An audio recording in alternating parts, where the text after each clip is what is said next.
¿Alguna vez se han preguntado, gente, cómo se conocieron los miembros de Loto Blanco? Los de la leyenda de Aang, porque si habláramos de todos los miembros de Loto Blanco no acabaríamos nunca. Pero bueno, ¿se han preguntado cómo fue esa situación? Francamente yo nunca me lo había preguntado, pero una persona me lo preguntó en las preguntas de responder a los suscriptores unidos y me entró la duda, así que esa es la razón, el motivo y el por qué la teoría del día de hoy trata de contestar a la pregunta de cómo se conocieron los miembros de Loto Blanco. Por lo que comencemos con este viernes de teorías.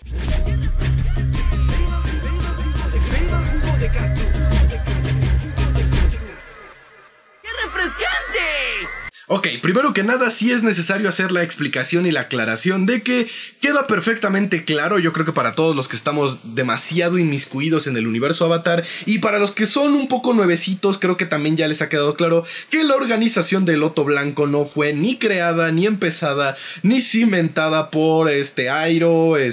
Bumi y Pakku y Piandao y todos ellos, sino que ellos llegaron y se unieron a Loto Blanco y fueron escalando sus, pues ya fueran límites burocráticos hasta volverse como que los líderes y representantes de dicha organización. Pero el Loto Blanco es una organización que lleva existiendo, yo creo, desde tiempos del Avatar One. Eso nos queda perfectamente claro. Aún así, eso no nos quita la idea o la teorización, o mejor dicho, las ganas de teorizar sobre cómo estos particulares 5 güeyes que son de rincones distintos de las 4 naciones terminaron conociéndose y terminaron trabajando juntos y perteneciendo a la misma organización. Pero para poder teorizar todo eso sí necesito sacar a colación el conocimiento que nos dejó el canon, y me refiero a las novelas de Yang Chen, de que el Loto Blanco se la pasa como que, por decirlo de una manera completamente honesta, espiando a las personas que ellos consideran tienen el potencial, ya sea en el control de los elementos o en las organizaciones militares, estratégicas, políticas, sociales, económicas, que puedan resultar de interés para su organización. O sea, en otras palabras, como que el Loto Blanco anda muy discretamente cazando talentos constantemente, por lo que la respuesta más lógica y apegada al canon de cómo terminaron uniéndose los 5 personajes a Loto Blanco es que en algún punto de sus vidas hicieron algo notable y la organización supo que podía recargarse en ellos para tratar de terminar con la Guerra de los 100 años o de cierta manera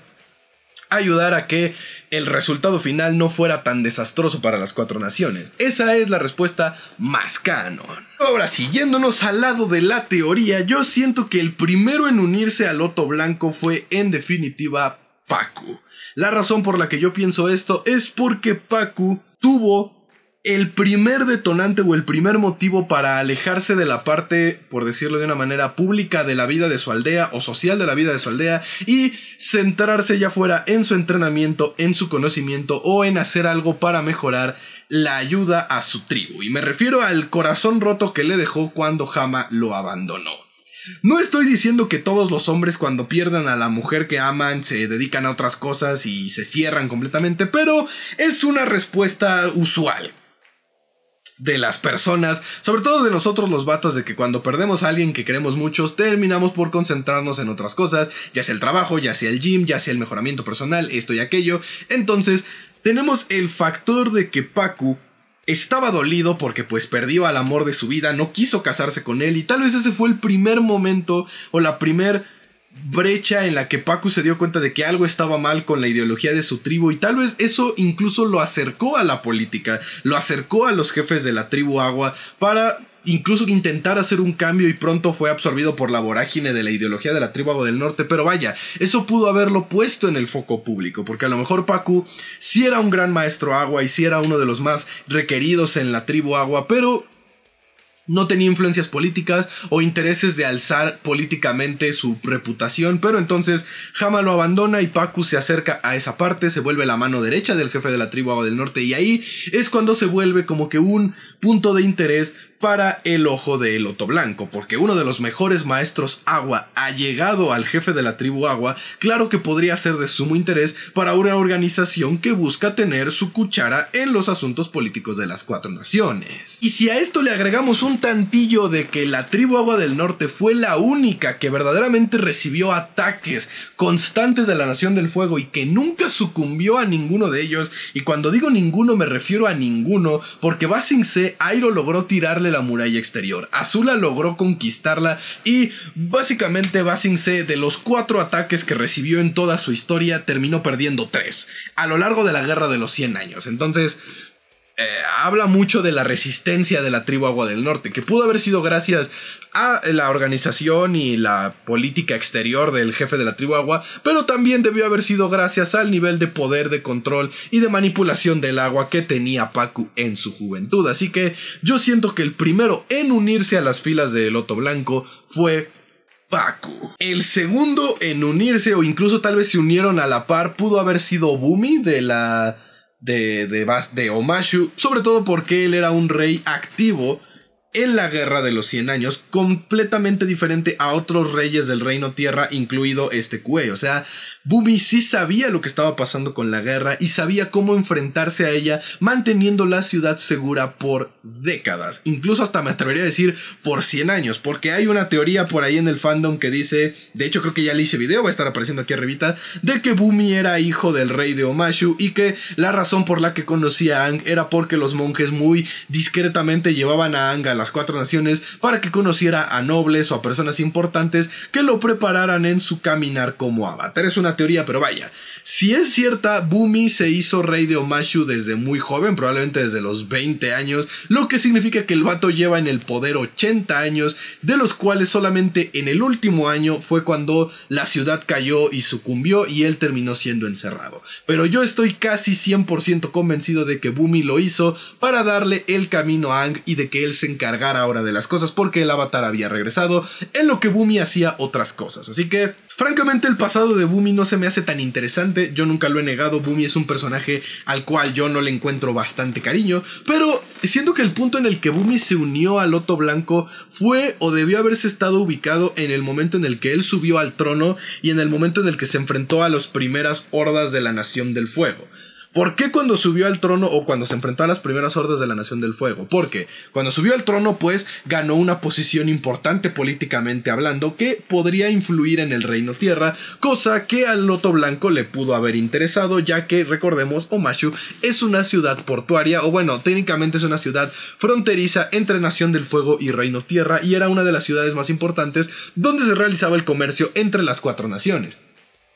Entonces, la llegada de un nuevo rey con la oportunidad de que perteneciera a una organización secreta podía ser una oportunidad bastante valiosa para el propio Loto Blanco. Ahora bien, si no fue cuando subió al trono y fue cuando se enfrentó a los primeros ataques de la Nación del Fuego, es debido al particular manejo y conocimiento de Bumi de la Tierra Control y del mantra original de la Tierra Control, que es escuchar y esperar, su dominio de dominar la Tierra Control solo con la mente, lo que pudo haberlo puesto en el ojo de Loto Blanco, una organización que busca tener a los mejores maestros posibles para engrosar sus filas en caso de ser requeridos en una batalla. Así que ahí debió haberse encontrado Bumi en el Loto Blanco. Por lo que, en cuanto Bumi forma parte del Loto Blanco y Pakku forman parte del Loto Blanco, se conocen mutuamente y juntos se empiezan a apoyar. La tribu Agua apoyando al Reino Tierra, secretamente hablando, viendo cómo estaban las cosas, analizando las situaciones, y el Reino Tierra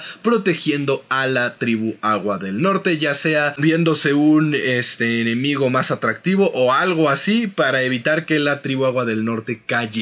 Definitiva, creo que los últimos en unirse fueron los pertenecientes a la Nación del Fuego. Como bien nos dice en el episodio de Yong-Yong, el primer desertor del ejército de la Nación del Fuego es Yong-Yong, pero eso no significa que él haya sido el primero en unirse al Loto Blanco. Yo siempre voy a defender que el primero en unirse fue Iroh. A raíz de lo que le pasó a Luten, no pienso cambiar eso. Yo sí estoy seguro que el Loto Blanco buscó a Iroh en cuanto Luten murió. Es más, estoy casi seguro que Luten era antes miembro del Loto Blanco que su padre. ¿Por qué? Porque Luten era la parte juvenil. era la parte no envenenada con la ideología de Sosin o con la ideología de Azulon. Luten creció bajo el seno de Airo. Y Airo sabemos, gracias a los libros, gracias a los cómics, gracias a su trasfondo, que siempre estuvo en contra de lo que la Nación del Fuego hacía y que muchas de sus intenciones cuando subiera al trono eran las de hacer tratados con el Reino Tierra para ponerle fin a la guerra de una manera pacífica. Luten creció con esa escuela. Luten presentaba para el Loto Blanco la oportunidad, una transición pacífica entre la guerra y la paz, porque él era el próximo heredero. Así que yo creo que Luten fue primero miembro del Loto Blanco, pasó lo del asedio a Ba Sing Se, pasó lo de ya fuera una farsa, ya fuera en serio. El punto es que Luten terminó muriendo. Incluso puede ser que Luten haya cruzado las filas enemigas por órdenes del Loto Blanco para tratar de acercarse a un contacto en la ciudad de Ba Sing Se del Loto Blanco, o la razón que fuera, y Luten termina muriendo. Entonces Airo es contactado por el Loto Blanco y forma parte de esta organización, en parte para honrar la memoria de su hijo y en parte para él lograr de cierta manera completar la idea que él había tenido de su nación, y era recuperar el honor y recuperar la estabilidad en las 4 naciones. Después de Airo le seguirían tanto Piandao como Yong-Yong. Piandao, al ser un no maestro, pero uno de los más reconocidos espadachines de la Nación del Fuego, lógicamente que tenía acercamiento a la familia real. Y de hecho esto es canon en los cómics. Piandao entrenó a Zuko en el arte de la espada a petición, no me acuerdo si fue de Sosin o de Airo, de Osai o de Airo, por el temor de que Zuko fuera un no maestro. Zuko tiene el dominio que tiene con la espada gracias al entrenamiento que recibió con Piandao. Que ahorita eso no nos importa mucho, nos importa el hecho de que Piandao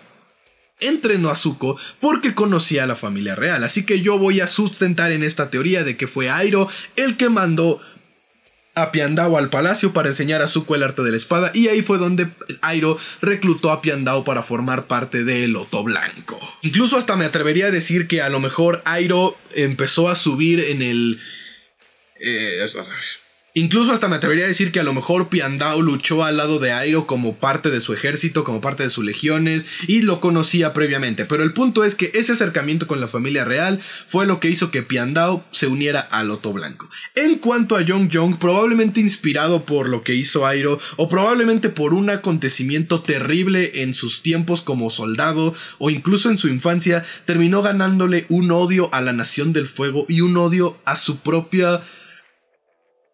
postura como maestro fuego, que de hecho eso es algo en lo que no profundizamos demasiado, pero Yong-Yong no solo le tiene odio al hecho de que es maestro fuego, le tiene temor,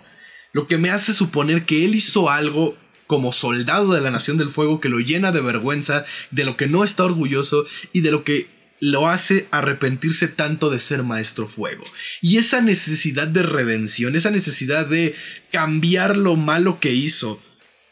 por lo que haya sido, es lo que lo hace renunciar, ser el primer desertor de la Nación del Fuego y unirse al Loto Blanco. Y si me lo preguntan, creo que ese algo que ha hecho que Yong-Yong le tenga tanto odio, rencor y miedo a su fuego control tuvo que ver con Zhao y con él. O sea, a lo mejor hicieron una misión donde quemaron iglesias o cosas así, pero hay algo de lo que de Yong-Yong se avergüenza completamente, que lo hizo renunciar al ejército y unirse al Loto Blanco. A partir de ahí, pues lo que sigue es simple y sencillamente que ellos fueron cumpliendo misiones, o poniéndose de acuerdo, o haciendo tratados. Ya hemos hablado, por ejemplo, yo en este canal he hablado muchas veces de cómo la actitud de Airo relajada e incluso hasta tonta que tiene en el viaje con Zuko era en realidad una fachada del Loto Blanco para ir encaminando a Zuko a la redención y todas estas cosas, y pues eso lentamente los fue haciendo escalar hasta convertirse en los máximos dirigentes de la organización, porque a lo mejor con el paso de los años lentamente todos se dieron cuenta de que se conocían mutuamente, Pakku a Bumi, Bumi a Piandao, o Yong-Yong a Pakku, y así sucesivamente, y dio la casualidad de que todos eran más o menos de la misma generación, se conocían y se volvieron los líderes del Loto Blanco. Incluso puede ser que en alguna misión secreta de Piandao, ya como el Loto Blanco, se haya topado con Pakku, o Pakku se haya topado con Airo en algún intento de invasión al norte y de ahí se conocieran mutuamente. O sea, la guerra duró 100 años y activamente, al menos hasta donde sabemos dentro del universo Avatar, la mayoría de edad para que una persona pueda unirse al ejército o pueda empezar Y casarse es a los 16 años, por lo que fácil, desde los 16 años, tanto Piandao como Yong-Yong, como Pakku, como Bumi, como Iroh, tienen contacto con la guerra. Tienen contacto con viajes, con misiones, con moverse internacionalmente, por lo que yo no dudo que más de una vez se hayan topado, considerando de que todos eran eminencias de cierta manera en su propia área. Pakku como gran maestro, Bumi como rey, Iroh como heredero, Piandao como maestro espadachín y Yong-Yong como general del ejército. O sea, todos eran la máxima autoridad en su área, así que de alguna manera se conocieron antes o después y eso los llevó a volverse los líderes del Loto Blanco. De nuevo, banda, todo esto es mera teoría. Al final simplemente puede ser pues se conocieron en una junta y ya, ¿no? O sea,